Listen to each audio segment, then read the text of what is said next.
It's Andy again, and here I am in Phoenix at a fraud conference, and I'm with a fraud expert, Mark Cook from Tax Management Associates, and we're talking about homestead exemption fraud, and we're focusing on this little segment on dead people in the file. So what I want to ask is, why would dead people be in the homestead exemption file? Why are they still getting a homestead? You have an enormous amount of data. Yeah. And you have an enormous number of transactions that are going through the system, and you have all of that burden placed on a few individuals responsible for maintaining that transaction history. And so if you have 1.8 million homesteads in a state environment, what does a 1% problem mean? 1% becomes huge in that environment.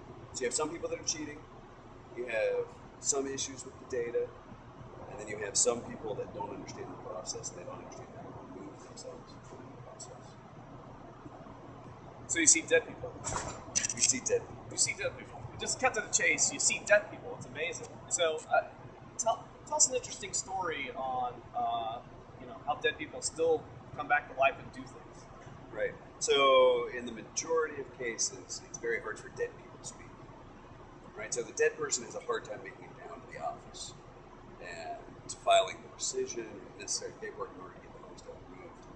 The living inheritor may not be aware that they need to go down to the office, or it may be a lapse of time between when they inherit the property and when they make it to the office.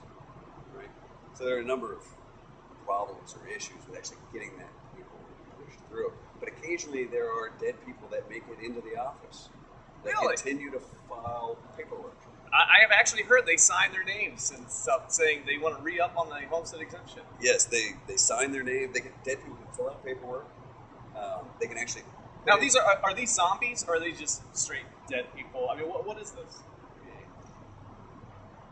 It's a situation of sort of miraculous content. Ah, that's nice. You send out the paperwork into the environment, and magically the Postal Service brings it back to you with the dead person's signature.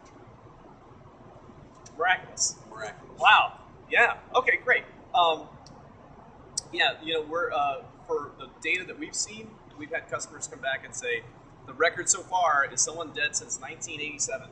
So they're still getting a homestead exemption, and yet they've been dead for a long, long time. Great. That's our segment on dead people in the homestead exemption.